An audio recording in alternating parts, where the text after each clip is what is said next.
This is Will Schick. He's the marketing director of Monsterpocalypse. Yeah. Hey, Will. How you doing? Nice to meet you, man. We just had a few questions for you. Sure. The first being, like, as marketing director for Privateer, for Monsterpocalypse specifically, what's your job? What do you do? Well, I'm in charge of like writing all the copy. So anytime you see something in print that's on a box or in an ad or something, Okay. I probably wrote it. Okay. And then we have a great editing staff that goes through and changes the entire thing. But like I give them round one, so you get the ideas. I get the ideas on the table, and then they make them sound a little prettier, and then we go back and forth. Okay. I'm also in charge of making sure like the websites get updated. Like currently, we're actually working on revamping the entire Monsterpocalypse site. Very cool. Yeah. So that's kind of going to be the main project once we get back and PAX rolls down, because that's our last major convention. Excellent. So hopefully, like in the next 4 weeks or so, we'll start seeing like the inklings of a new site, and it'll look very similar to the company page, like what we did for War Machine and Hordes. So that's a big thing right now. Okay. And then really it's just keeping up with like all the guys who are doing coverage on Monsterpocalypse, answering questions like that. Very cool. And here you are. Yeah, here I am. Yeah, here I am. So how has it been, like, traveling around the conventions? It's been a really good response to Monpoc? Yeah. Oh yeah, yeah. People are digging the game? Yeah. We just got done with Comic-Con a couple of weeks ago, and that was like awesome. Yeah. Because Monsterpocalypse does really well here because it's a game and it's got a lot of good stuff. But Comic-Con's got like that great. It just hits the vibe of Monsterpocalypse, right? Oh. So you get like the comic books and the superheroes, and then you have giant monsters stomping the city. So yeah, it's classic. It's really fun because you get to bring a lot of non-gamers into the game, right? And you really pull them in because they see the visuals and they like that. And then you're like, well, now you get to like take control of the monster and stomp them over the board. And they're like, that's so awesome. Yeah. Like, we had this really awesome little girl who was with her dad, and like Kevin, who was doing the demo, would sit there and he'd be like, all right, so now you're going to take that guy out. And the little girl would like look up at her dad and she'd be like, I'm going to take you out. And then she'd like roll the dice, right? He'd give her the dice roll and she'd roll the dice, she'd look at him, then she'd look at him, she'd look at the dice, she'd look at him, and then he'd be like, you got him. And she'd be like, yeah. Yeah, so it's a good cool. family bonding. Yeah, it was awesome. Well, that's kind of one of the questions I had was, do you have any like plans to bring gamers that aren't usually miniatures gamers, but maybe into giant monster movies, Godzilla movies right in, bring them into this world? Oh yeah, definitely. Like the whole design behind Monsterpocalypse and its factions is to be universally appealing, right?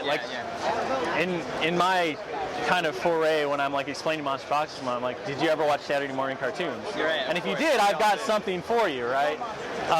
So it's definitely like the idea is to give something that everybody, at least whether they're a gamer or not, right, can see it and they're like, that looks really cool. There's something there for me. Oh, that's awesome. Yeah. And we did, like, we all grew up on those cartoons, and so, like, this just hits. Yeah. We're all Godzilla fans and whatnot. So, like, based on, you started with Monpoc, and you had expectations, I'm sure, for how the game was going to sell. Did you exceed those expectations, or? We, when the game came out in October, right, we got a little preview of it at GenCon, because we did the preview set and everything. And, that was insane. We ran out by Saturday, and like we were holding stuff back and limiting people to this buy, and it was just the preview set. And so that kind of amped up our expectations. And then the game hit in October, and it was just insane. Wow. We ran through like two production runs of starter boxes. Wow. And like we had planned to get a second one, and the third one caught us a little bit by surprise. And the game has continued to do really well, right? Like every time the new series comes out, fans seem to really enjoy what it's giving them. Yeah. And I think Series 4, honestly, Series 4 is going to be awesome. You think that's the big one? I think so. I think Series 4 is gonna like mirror October and like the excitement and stuff, because you're getting 6 new factions. The figures for it look phenomenal. Like I know you guys were looking at Quantum King Kondo over there in the case. Cool. And a Quantum, like a new form we don't know anything about. It's very exciting. Yeah. Very exciting. And there are more previews over in the little display case over there too. Good view of that. So there's some pretty awesome stuff. So also, like, as far as the universe of Monsterpocalypse outside of the game, like, books and exploring the lore, like, do you have any future plans for that? Well, we're always on the lookout, right, for like any kind of opportunity that comes our way, and we've put ourselves out there. Like Comic-Con, part of the reason is like it generates interest and stuff in the game, and there's a lot of Hollywood types to go there. So we're definitely like willing to take the IP to like everywhere it can go, right? Because we just love what it is and what it represents. And Voltron, which is kind of right behind me, is like the next big thing, right? Right. So that's kind of our first foray into getting, a true Saturday morning cartoon hero and putting him in the Monsterpocalypse so that he can start beating up on like Gorgadra and the like. It's perfect. Is there any future plans you can tell us about with like other licenses maybe you're working on? Well, currently Voltron's the only license that we're working on right now, and he's going to come out in 2010 during probably second quarter. Okay. And it's going to be very awesome. He runs the Morpher idea, but unlike the Series 3 Morphers, he's actually composed of 5 parts. Okay. And his villain, doesn't miss out. He also gets to morph. So we had a lot of fun. Web's been awesome to work with. We did a couple of new concepts for the thing, just for like the units and stuff, and they've been great. So I'm really excited to see it come out and like everyone to get to play it.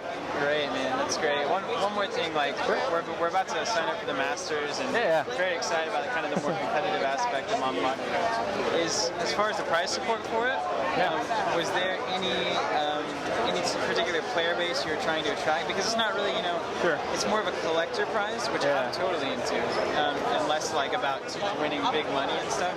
Like, I kind of get the feeling that that's the vibe Monsterpocalypse is going for. Sure. It's like that kind of like we just enjoy smashing monsters. Well, there are two schools of thought, right, on like prize support. There's one where you have the big cash money prizes, or like the big ticket items, right? And then there's the idea that you go, you play for the love of the game, and then you get something cool, like trophy, pennant, like special things, whatever, right? But in the end, they're there because you love the game and you love the community of the game, and really that's what we're all about, right? Like even with War Machine Hordes, you get trophies, right? The big Masters prizes are trophies. We don't want to foster like an uber competitive environment where you're playing the game as a job, right? You should play the game because you love the game, and like you want the bragging rights to come along with like winning Masters, right? So one of the things I'm really happy about was the pennant idea that we did with the 20 by 40s, and they're hanging up in the exhibit hall. So hopefully you'll get to see them up there. But to take a look at that. But that was kind of like my thing. I was like, what could we do that was cool, right? That it's kind of like take home and brag, and you can hang it up on the wall. And so I was like, well, doing like some kind of award pennant where you get to take it home, right? And it's yours, and you're like, 2009, it was me. Yeah. So it's a very fun kind of like prize, I think, and it does justice to what you're playing for and what you're winning. Very cool, man. What's your favorite monster? Favorite monster? Ooh, that's a tough one. I probably would have to go with. I really like Legionnaire's look. I think he's probably one of my new favorites. It'd be either him or Asheroth, honestly, out of the new series. I think both those monsters just look badass. And do you have any prediction for the top first place? Oh, honestly, I think that I think we're all going to be surprised, and I'm kind of rooting for a shocking like either a Pterosaur victory, like I think Pterodax has a good chance, or I'd really be pretty pleased if Asheroth took it as well. Asheroth, yeah, we've heard a lot about Asheroth. Yeah. A lot of people aren't ready for him. Ken's a Pterodax player. He's got it on lockdown, so we'll see. Well, hey, thanks so much. Thank you guys. Yeah, no, awesome.